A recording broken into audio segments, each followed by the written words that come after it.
Investments in securities market are subject to market risks. Read all the related documents carefully before investing. வணக்கம் traders. இன்றைக்கான வீடியோவில் நம்ம screener.in இந்த வெப்சைட்டை use பண்ணி எப்படி எஃப்ஐஏ அண்ட் டிஐ பை பண்ணக்கூடிய பென்னி ஸ்டாக்ஸ் எல்லாத்தையும் ஃபைண்ட் அவுட் பண்ணுறது, அதாவது பென்னி ஸ்டாக்குங்கிறது ஸ்மால் கேப் ஸ்டாக்ஸ் எல்லாத்தையும் ஃபைண்ட் அவுட் பண்ணுறது அப்படிங்கிறத பார்க்க போகிறோம்.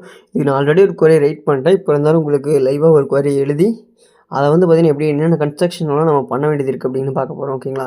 ஸோ இதில் ஆல்ரெடி பார்த்திங்கன்னா எஃப்ஐஐ பையிங்னு சொல்லிட்டு ஃபைன் பண்ணுறதுக்கு ஒரு குவரி பார்த்திங்கன்னா இதிலே பாப்புலராக இருக்கும். ஓகேங்களா? அதை நீங்கள் பார்க்கலாம். அது மட்டும் இல்லாமல் ஏகப்பட்ட ஃபார்முலாஸ் குவரிஸ் பார்த்திங்கன்னா பாப்புலராக எல்லாராலும் யூஸ் பண்ணக்கூடியது பார்த்திங்கன்னா screener.in வெப்சைட்லேயே உங்களுக்கு பார்த்திங்கன்னா இருக்கும். ஓகேங்களா? ஸோ இதில் நீங்கள் ஃபைண்ட் அவுட் பண்ணிக்கலாம். இதுலாம் எஃப்ஐஏயோட ஸ்டேக்ஸ் இன்க்ரீஸ் ஆகிருக்கு, டிஐயோட ஸ்டேக்ஸ் இன்க்ரீஸ் ஆகிருக்கு அப்படிங்கிறத நீங்கள் ஈஸியாக பார்த்து தெரிஞ்சுக்க முடியும். ஓகேங்களா?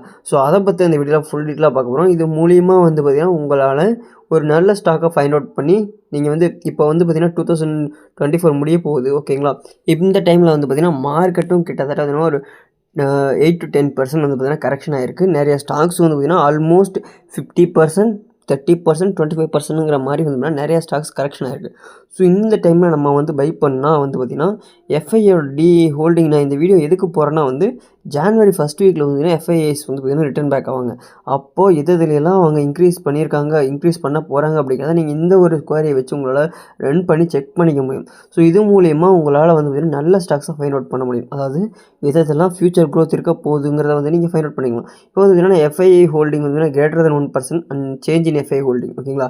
அடுத்து அதே மாதிரி டிஐ ஹோல்டிங், அடுத்து பார்த்திங்கன்னா FI holding minus DI holding. ஓகேங்களா? ஸோ இதை போட்டு லெஸ்ஸர் தென் 5%. ஓகேங்களா? ஸோ இதில் அதிகமாக எப்படி சொல்லணும்னா விற்றுட்டு போயிருக்கக்கூடாது. ஸோ அந்த மாதிரியான இது. ஓகேங்களா? ஸோ இதையும் பார்த்திங்கன்னா ஃபைண்ட் அவுட் பண்ணிட்டோம். ஓகேங்களா? ஸோ இந்த குவரி நீங்கள் எழுதி வச்சுக்கோங்க. அடுத்ததாக மார்க்கெட் கேபிட்டலைசேஷன். ஸோ இது பார்த்திங்கன்னா நான் ஸ்மால் கேப் ஸ்டாக்ஸை டார்கெட் பண்ணால பிலோ 5000 இருக்கணும் மட்டும் போட்டிருக்கேன். நீங்கள் எந்த செக்டார் மிட் கேப்பில் டார்கெட் பண்ணுறீங்களா, லார்ஜ் கேப்பில் டார்கெட் பண்ணுறீங்களா, அது உங்கள் இஷ்டம். அதைப்படி நீங்கள் இன்க்ரீஸ் பண்ணிக்கோங்க. ஸோ இதில் பிலோ 5000 போட்டு நான் என்னோடய க்ரைட்டீரியாவில் பார்த்திங்கன்னா எனக்கு 11 ஸ்டாக்ஸ் பார்த்திங்கன்னா லிஸ்ட் ஆகிருக்கு. ஓகேங்களா? ஸோ இந்த 11 ஸ்டாக்ஸையும் நான் ரீட் பண்ணிட்டு, ஓகேங்களா, ஸோ இதில் இந்த குவரியை சேஞ்ச் பண்ணி மாற்றிக்கலாம். ஓகேங்களா? ஸோ வெறும் சேஞ்ச் இன் எஃப்ஐ மட்டும் நான் சேஞ்ச் பண்ணிட்டு அடுத்து பார்த்திங்கன்னா இதில் ப்ரமோட்டர் ஹோல்டிங் இது எல்லாத்தையும் செக் பண்ணிக்கலாம். ஓகேங்களா? ஸோ இதெல்லாம் நான் அனலைஸ் பண்ணுறது மூலிமா எனக்கான ஒரு பெட்டரான அன்னது கிடைக்கும். ஓகேங்களா? ஸோ இதில் சேஞ்ச் இன் ப்ரமோட்டர் ஹோல்டிங் எப்போயும் greater than 0 கொடுத்து பாருங்கள். ஓகேங்களா? ஸோ மேக்ஸிமம் இது கிடைக்கிறது கஷ்டம்.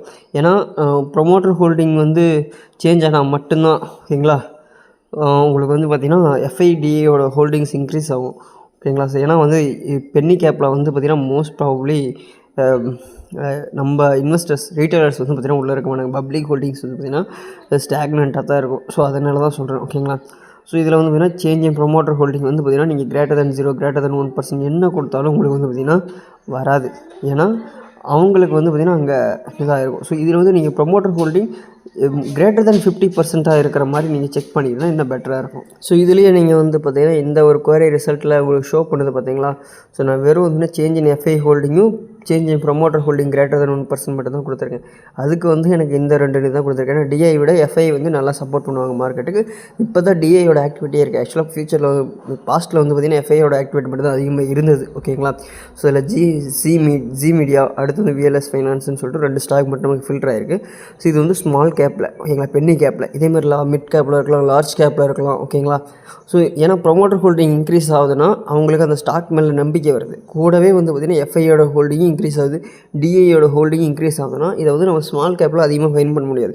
இதே நம்ம mid கேப்லேயோ large கேப்லேயோ greater than 5000 crore கொடுத்திங்கன்னா உங்களுக்கு கன்ஃபார்ம் நிறையா கம்பெனிஸ் சிக்கும். ஓகேங்களா? அந்த மாதிரி கம்பெனிஸை நம்ம ஃபில்டர் பண்ணுறது மூலிமா நமக்கு ஒரு குவாலிட்டியான ஸ்டாக்ஸ் பார்த்திங்கன்னா கிடைக்கும். ஏன்னா இதை எஃப்ஐடிஐயில் ஹோல்ட் பண்ணுறாங்கன்னா அவங்க இன்க்ரீஸ் பண்ணுறாங்கன்னா அந்த கம்பெனியோட க்ரோத் பொட்டன்ஷியல் அவங்களுக்கு தெரியுது. ஓகேங்களா? ஸோ அதை யூஸ் பண்ணி நம்மளும் பிளான் பண்ணலாம்.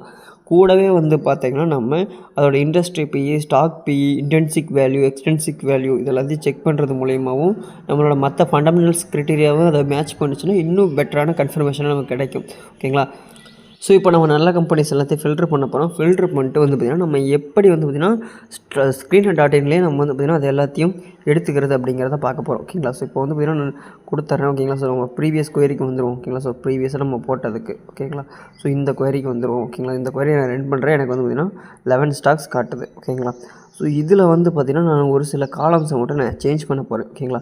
ஸோ ஏன்னா வந்து பார்த்திங்கன்னா எனக்கு ப்ரமோட்டர் ஹோல்டிங்கும் ப்ரமோட்டரோட சேஞ்ச் இன் பர்சன்டேஜ் இது எல்லாத்தையுமே வேணும். ஓகேங்களா. ஸோ அதில் வந்து பாருங்கள், நீங்கள் எப்போவுமே செக் பண்ணும்போது அவங்களோட குவார்ட்டர் ப்ராஃபிட் பர்சன்டேஜ் இருக்குது பார்த்திங்களா, அது இன்க்ரீஸ் ஆகிட்டே இருக்கணும். ஓகேங்களா. ஸோ அது இன்க்ரீஸ் ஆகுதுன்னா சேல்ஸ் க்ரோத்தும் குவார்ட்டர் ப்ராஃபிட் க்ரோத்தும் இன்க்ரீஸ் ஆகுதுனாலே நமக்கு போதுமானது. ஸோ இதுக்கு வந்து பார்த்திங்கன்னா நீங்கள் போய்ட்டு இந்த காலம்ஸில் போய்ட்டு மேனேஜ் காலம்ஸில் கொடுத்துட்டு இதில் வந்து நான் ஆக்சுவலாக நிறைய வந்து ஆட் பண்ணி வச்சுருக்கேன். அதெல்லாம் ரிமூவ் பண்ணிடுறேன். எப்படி ஆட் பண்ணுறதுன்னு உங்களுக்கு காட்டுறேன். ஓகேங்களா. ஸோ இதில் போய்ட்டு நீங்கள் வந்து பார்த்திங்கன்னா சர்ச் பண்ணுங்கள். இதில் வந்து பார்த்திங்கன்னா FII அப்படின்னு பார்த்தீங்கன்னா பப்ளிக் ஹோல்டிங் காட்டும், சேஞ்ச் இன் ஹோல்டிங்கும் காட்டும். ஓகேங்களா. FII ஹோல்டிங்கும் காட்டும். ஸோ இதை எல்லாத்தையும் ஆட் பண்ணிக்கோங்க. அடுத்து அதே மாதிரி DI. ஸோ இதுலேயும் வந்து பார்த்திங்கன்னா DIயோட holding, change in DI holding. ஓகேங்களா. ஸோ அதே மாதிரி பப்ளிக் ஹோல்டிங்கும் நம்ம எடுத்தாச்சு. அடுத்து வந்து பார்த்திங்கன்னா ப்ரொமோட்டர் ஹோல்டிங். ஸோ ப்ரொமோட்டர் ஹோல்டிங்கில் change in promoter holding, promoter holding இதில் நீங்கள் ப்ளட்ஜ் அன்ப்ளட்ஜ் இது எல்லாத்தையும் கூட நீங்கள் ஆட் பண்ணுறேன்னா உங்களோட கன்வீனியன்ட்டுக்கு தகுந்த மாதிரி நீங்கள் ஆட் பண்ணிக்கலாம். நான் வந்து பார்த்திங்கன்னா சேவ் பண்ணிட்டேன். ஓகேங்களா. ஸோ இதில் போய்ட்டு நீங்கள் வந்து பார்த்திங்கன்னா இந்த இதை வந்து ஃபில்டர் பண்ணிங்க. இப்போ பப்ளிக் ஹோல்டரில் இதில் அதிகமாக இருக்குது. ஓகேங்களா. ஸோ அதில் வந்து DI எவ்வளோ இருக்குது, சேஞ்ச் ப்ரமோட்டர் எவ்வளோ வச்சுருக்காங்க. ஸோ எப்போயுமே ப்ரமோட்டர் அதிகமாக இருக்கிற ஸ்டாக்ஸை வந்து பார்த்திங்கன்னா நீங்கள் ஃபில்ட்ரு பண்ணிக்கலாம். ஓகேங்களா. ஸோ அப்படி ஃபில்ட்ரு பண்ணுறது மூலிமா உங்களுக்கு பெட்டரான ஸ்டாக்ஸ் கிடைக்கும். இது வந்து நான் வந்து ஸ்மால் கேப்பில் மட்டும் போட்டிருக்கேன். ஓகேங்களா. ஸோ இதில் நீங்கள் லார்ஜ் கேப் ஓவராலாக ஸ்டாக் மார்க்கெட்டில் இருக்கிற கிரேட்டர் தென் 100 crores கொடுத்தீங்கன்னா எல்லா ஸ்டாக்ஸும் வரும் நமக்கு இந்த இதில் ஃபில்டர் ஆகக்கூடியதில். ஓகேங்களா. ஸோ அதில் வந்து அதோட க்ரோத்து, சேல்ஸ் க்ரோத் இதெல்லாம் நீங்கள் பார்த்துட்டு நீங்கள் ஜான்வரிக்கு அப்புறம் ஓகேங்களா, ஸோ அதாவது ஃபஸ்ட் வீக் ஆஃப் ஜான்வரிக்கு அப்புறம் நீங்கள் இந்த குவரி ரன் பண்ணி பார்த்தீங்கன்னா உங்களுக்கு பெட்டரான ஓகேங்களா. ஸோ ஏன்னா DI and FII வந்து இந்த வருவாங்க. ஸோ இந்த குவரியை சேவ் பண்ணி வச்சுட்டு டெய்லி ரன் பண்ணி பார்த்துட்டே இருங்க. ஸோ எந்தெந்த கம்பெனியெல்லாம் சேஞ்ச் ஆகிட்டு இருக்குன்னு பாருங்கள். எதில் இன்க்ரீஸ் பண்ணுறாங்க அப்படிங்கிற ஸ்டேக்கை. ஸோ அது மாதிரி ஸ்டேக் இன்க்ரீஸ் ஆக நீங்கள் அந்த கம்பெனிஸோட டெக்னிக்கல்ஸில் போய் நீங்கள் ஃபர்தராக ஃபண்டமெண்டல்ஸ் எல்லாம் செக் பண்ணி முடிச்சதுக்கப்புறம் டெக்னிக்கல்ஸில் போய் ஃபர்தராக அனலைஸ் பண்ணிட்டு நீங்கள் வந்து பார்த்திங்கன்னா உங்களோட என்ட்ரியை அதில் போடலாம். ஓகேங்களா. ஸோ இந்த மாதிரி தான் நீங்கள் வந்து பார்த்திங்கன்னா FII DI ஆக்டிவிட்டியை பொறுத்து ஒரு ஸ்டாக்குள்ளே என்ட்ரு ஆகாது. ஓகேங்களா. ஸோ இந்த மாதிரி பண்ண முடியும். ஓகேங்களா. ஸோ இதை மட்டும் மேக்ஸிமம் கன்சிடர் பண்ணுங்கள். இன்னும் வந்து பார்த்திங்கன்னா ஃபண்டமெண்டலாக உங்களுக்கு என்னென்ன க்ரைட்டீரியாலாம் தெரியுமோ இதெல்லாம் தேவைப்படுதுன்னு நினைக்கிறீங்களோ அதையும் இந்த குவரி செக்ஷனில் என்ட்ரு பண்ணி நீங்கள் ஃபர்தராக நீங்கள் ப்ரொசீட் பண்ணிக்கலாம். ஓகேங்களா. ஸோ இது மூலிமா நல்ல குவாலிட்டியான ஸ்டாக்ஸை உங்களால் லாங் டேர்முக்கு பென்னி கேப் ஸ்டாக்காகவே இருந்தாலும் உங்களால் ஒரு 10 வருஷத்துக்கு ஹோல்ட் பண்ண முடியுங்கும் போது அந்த மாதிரி கம்பெனியோட நல்ல ஸ்டாக்ஸை வந்து உங்களுக்கு ஆட் பண்ணிக்க முடியும். ஓகேங்களா. ஸோ இது வந்து பார்த்திங்கன்னா ரொம்ப ஹெல்த்தியான விஷயம். ஸோ எப்போயுமே PE செக் பண்ணும்போது இண்டஸ்ட்ரி பியும் செக் பண்ணுங்கள். இண்டஸ்ட்ரி பியோட ஒரு 5 or 10 பாயிண்ட்ஸ் வந்து ப்ளஸ் ஆர் மைனஸில் இருக்கலாம். ஓகேங்களா. ஸோ ரொம்ப இண்டஸ்ட்ரி பியும் அதிகமாக இருந்து இதுவும் அதிகமாக இருந்துன்னா அது ஓவர் வேல்யூ ஸ்டாக்ஸாக கன்சிடர் பண்ணப்படும். ஓகேங்களா. ஸோ நீங்கள் இண்டஸ்ட்ரியே வந்து பார்த்திங்கன்னா க்ரோ ஆகுங்கும் போது அந்த இண்டஸ்ட்ரியும் ஓவர் வேல்யூவாக கன்சிடர் பண்ணப்படுது. ஓகேங்களா. ஸோ அதையும் மனசில் வச்சுக்கோங்க. ஸோ எல்லாத்தையும் பார்த்து கரெக்டாக உங்களோட ஃபர்தர் ஆக்ஷன்ஸுக்கு தகுந்த மாதிரி வந்து பார்த்திங்கன்னா உங்களோட கால்குலேஷன்ஸ் அண்ட் தென் பார்த்திங்கன்னா மற்ற இது எல்லாத்தையும் எடுத்துக்கலாம். ஓகேங்களா. ஸோ இந்த வீடியோ யூஸ்ஃபுல்லாக இருந்ததுன்னா மறக்காம ஒரு லைக், இந்த வீடியோ வந்து பார்த்திங்கன்னா உங்கள் ஃப்ரெண்ட்ஸுக்கும் ஷேர் பண்ணிவிடுங்க. லாங் டேர்மில் நான் ஒர்க் தான் போயிட்டுருக்கேன், இன்வெஸ்ட்மெண்ட் பண்ணுறேன்னு நினைக்கிறவங்களுக்கும் இந்த வீடியோவை ஷேர் பண்ணிவிடுங்க. அவங்களுக்கு தெரிஞ்ச ஃபண்டமெண்டல் அனாலிசிஸ் யூஸ் பண்ணிட்டு இதையும் கொஞ்சம் கன்சிடர் பண்ணாங்கன்னா அவங்களுக்கு கொஞ்சம் கிளியரான விஷன் கிடைக்கும். ஓகேங்களா. ஸோ அதுக்காக ஓகே நம்ம கிட்டத்தட்ட எண்டாவது வீடியோவுக்கு வந்துட்டோம். ஓகேங்களா. ஸோ இந்த வீடியோ யூஸ்ஃபுல்லாக இருந்ததுன்னா மறக்காம ஒரு லைக், கன்ஃபார்ம் நம்ம சேனலை சப்ஸ்கிரைப் பண்ணி பெல் பட்டன் ஆலில் செட் பண்ணி வச்சுக்கோங்க. ஏன்னா அப்போ தான் நம்ம போடக்கூடிய இந்த மாதிரியான ஒவ்வொரு யூஸ்ஃபுல்லான வீடியோ உங்களை வந்து சேரும்.